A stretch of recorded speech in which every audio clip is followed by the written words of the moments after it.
জানিয়ে দেব সর্বশেষ আপডেট বাংলা সংবাদ। শুরুতেই জানিয়ে দেব শেখ হাসিনাকে বাংলাদেশে ফেরত পাঠানোর প্রশ্নে যা বলল ভারত। তবে কি এবার বাংলাদেশে ফিরছে শেখ হাসিনা, থাকছে বিস্তারিত প্রতিবেদনে। এরপর জানিয়ে দেব অবশেষে সন্ধান মিলল বিপ্লব কুমারের, কোথায় আছেন, থাকছে বিস্তারিত প্রতিবেদনে। আরও জানিয়ে দেব তাপস আজিজের সঙ্গে ফেঁসে যাচ্ছে আরও 4 প্রভাবশালী, থাকছে বিস্তারিত প্রতিবেদনে। এদিকে ডক্টর ইউনূসের ভাষণ নিয়ে যা বললেন মির্জা ফখরুল, থাকছে বিস্তারিত প্রতিবেদনে।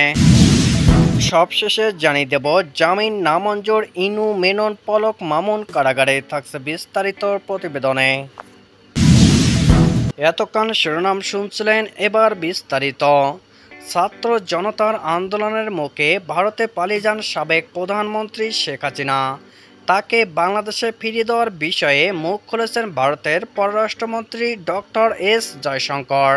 তিনি বলেন, এ বিষয়ে গণমাধ্যমের প্রতিবেদনের চাপে পড়ে নয়, কূটনৈতিক প্রক্রিয়ার মাধ্যমে বাংলাদেশ সরকারের অর্থাৎ অন্তর্বর্তী সরকারের সঙ্গে কার্যক্রম পরিচালনা করছে নয়াদিল্লি।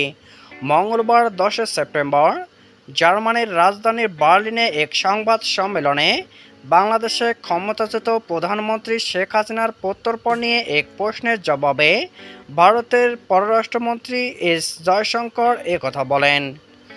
এ সময় জার্মান পররাষ্ট্রমন্ত্রী আনালোনা বেয়ারবক এই তথ্য জানান। খবর দ্য ইকোনমিক্স টাইমসের। এস জয়শঙ্কর বলেন, আপনারা জানেন বাংলাদেশে সরকার পরিবর্তন হয়েছে। আমরা স্পষ্টতই সেই অন্তর্বর্তী সরকারের সঙ্গে যোগাযোগ রক্ষা করছি। আমরা কূটনৈতিক চ্যানেলের মাধ্যমে এটি করি।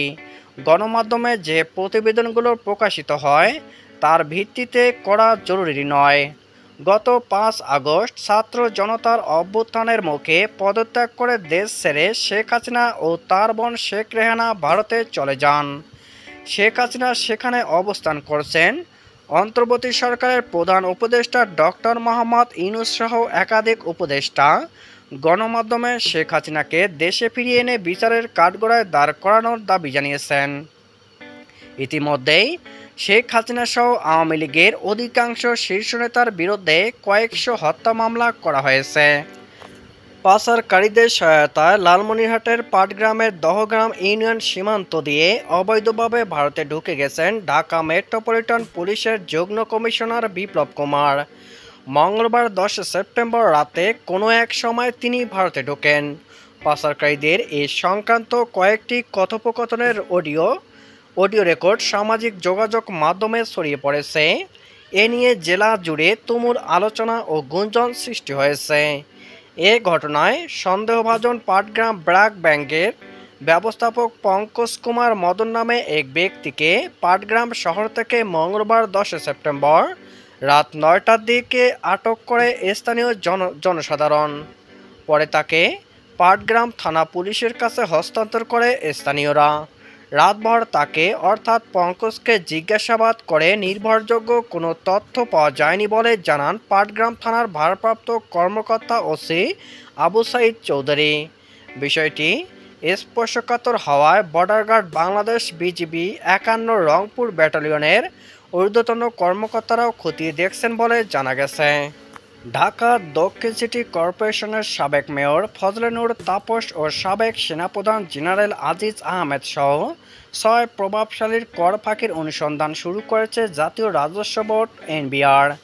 এই জন্য কেন্দ্রীয় গোয়েন্দা সেলের চৌকস কর্মকর্তাদের দায়িত্ব দেওয়া হয়েছে। সূত্র জানায়, প্রভাবশালী 6 ব্যবসায়ীর সঙ্গে আরও 6 প্রভাবশালী কর ফাঁকির অনুসন্ধান শুরু হয়েছে।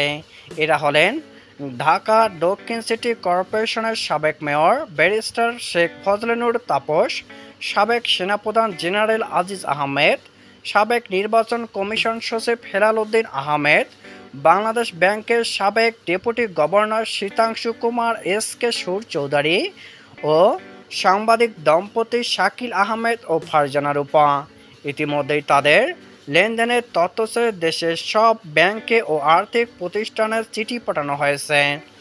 অনুসন্ধানের আওতায় আসা ব্যক্তিদের জমি, বাড়ি, গাড়ি, ফ্ল্যাটসহ স্থাবর সব সম্পত্তির আয়কর নথি ও তাদের বাস্তব সম্পত্তির সরেজমিন তদন্ত শুরু করা হবে। সূত্র জানায়, প্রাথমিকভাবে অর্ধ শতাধিক ব্যক্তির তালিকা করা হয়েছে।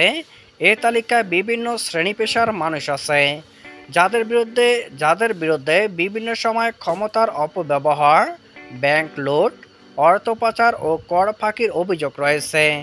এ তালিকা অনুমোদনের জন্য অর্থ ও বাণিজ্য উপদেষ্টা সালাউদ্দিন আহমেদ ও এনবিআর চেয়ারম্যান আব্দুর রহমান খানের কাছে পাঠানো হয়েছে। সবুজ সংকেত পেলেই ধাপে ধাপে ওই ব্যক্তিদের কর ফাঁকির অনুসন্ধান করা হবে। বিএনপি মহাসচিব মির্জা ফখরুল ইসলাম আলমগীর বলেছেন, অন্তর্বর্তী সরকারের প্রধান উপদেষ্টা ডক্টর মোহাম্মদ ইউনূস জাতির উদ্দেশ্যে দেওয়া ভাষণে রাষ্ট্র সংস্কারের একটি ভিশনের বিভিন্ন দিক তুলে ধরেছেন। আমরা বলেছি যেন এই সংস্কারগুলো করা হয়, সেক্ষেত্রে আমরা তাদের কাজের সময় এবং সুযোগও দিতে চাই। আগামী 14 সেপ্টেম্বর ও 15 সেপ্টেম্বর বিএনপির অঘোষিত কর্মসূচি সফল করতে এই সমন্বয় সভার আয়োজন করে বিএনপি। সভায় বিএনপি এর অঙ্গ সহযোগী সংগঠনের নেতারা উপস্থিত ছিলেন। বিএনপির মহাসচিব বলেন, আমরা আশা করি তারা অর্থাৎ অন্তর্বর্তী সরকার জনগণের চাপের বিষয়টি উপলব্ধি করে দ্রুত সময়ের জন্য প্রয়োজনীয় সংস্কার কাজগুলো শেষ করে নির্বাচনের দিকে যাবেন। রাজধানীর নয়াপল্টনে দলের কেন্দ্রীয় কার্যালয়ে বৃহস্পতিবার এক সমন্বয় সভা শেষে সংবাদ সম্মেলনে একথা বলেন তিনি। জাতীয় সমাজতান্ত্রিক দলের সভাপতি ও সাবেক মন্ত্রী হাসানুল হক ইনু, বাংলাদেশের ওয়ার্কার্স পার্টির সভাপতি ও সাবেক মন্ত্রী রাশেদ খান মেনন, সাবেক টেলিযোগাযোগ ও তথ্য প্রযুক্তি প্রতিমন্ত্রী জুনাইদ আহমেদ পলক ও সাবেক পুলিশের inspector general IGP Chowdhury Abdullah Al মামুনের জামিন নামঞ্জুর করে কারাগারে পাঠানোর নির্দেশ দিয়েছে আদালত।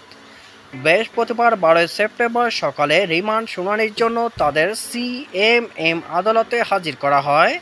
এ সময় জামিনের আবেদন করেন আসামি পক্ষের আইনজীবীরা। পরে জামিন আবেদন নাকচ করে তাদের কারাগারে পাঠানোর নির্দেশ দেয় আদালত।